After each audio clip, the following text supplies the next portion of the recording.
నమస్కారం. నేను చందు. ఈరోజు ప్రేరణలో భాగంగా ఏది శాశ్వత బంధం? అణువుల మధ్య బంధం లేకపోతే వస్తువులకు రూపం లేదు.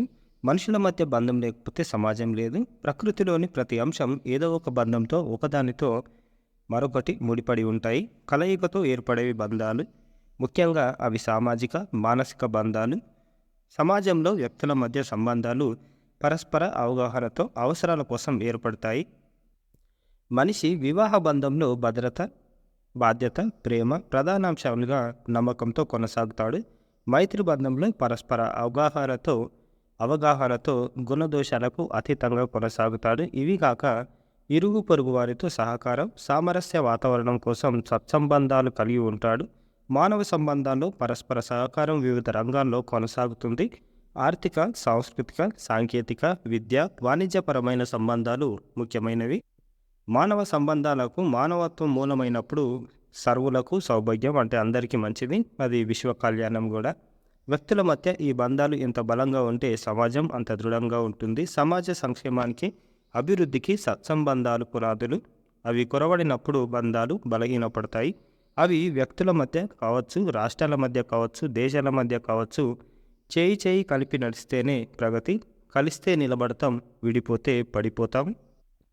బంధాలు నిలుపుకోవడం, బలపరుచుకోవడం ఒక కళ. ఏ ఒక్కరూ పరిపూర్ణులు కాదు. మంచి చెడులు ప్రతి వ్యక్తిలోనూ ఉంటాయి. ముళ్ళున్నాయని గులాబీని నిర్లక్ష్యం చేయం. సౌందర్యాన్ని, సుగంధాన్ని ఆస్వాదిస్తాం. అలాగే ఇతరుల్లో దోషాలను నిర్బంధంగా పక్కన పెట్టి మంచిని స్వీకరించాలి. సామాజిక బంధాలు ఎంత సహజమో మానసికంగా ఒనగూడే బంధాలు కూడా అంతే సహజం. మనిషి కుటుంబ సభ్యులతో పాటు తాను నివసించే ఊరు, సాగుభూమి, పశువులతో అదే ఆత్మీయ బంధం కలిగి ఉంటాడు. ఆత్మీయ అనుబంధం కలిగి ఉంటాడు. కొందరితో మనసు ఏకపక్ష బంధం ఏర్పరచుకుంటుంది. అది కేవలం భావస్పందన కలిగిస్తుంది. ప్రతిస్పందన లేకపోయినా మనసు ఆ బంధాన్ని తొందరగా వదులుకోదు. కొన్నిసార్లు ఏమాత్రం పూర్వపరిచయం లేని వ్యక్తులతోనూ మనసు చెప్పలేని ఆత్మీయ అనుభూతి చెందుతుంది. సామాజిక బంధాలు భౌతిక ప్రయోజనాలకు, మానసిక బంధాలు మానసిక ఆనందానికి లబ్ధి చేకూరుస్తాయి.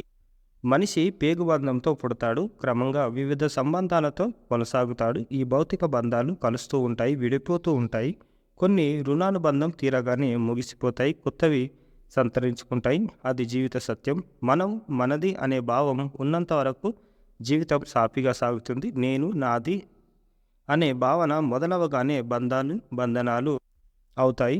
కర్మభూమి, వేదభూమి, ఆధ్యాత్మికతకు ఆటపట్టు అయిన భారతదేశంలో కేవలం వ్యక్తులతోటే కాక పుణ్యక్షేత్రాలతో, తీర్థాలతో, పురాణ పురుషులతోని కూడా ఆధ్యాత్మిక అనుబంధం కొనసాగిస్తారు కొంతమంది. సహజంగానే మొదటి నుంచి భగవద్భక్తి కలిగి ఉంటారు.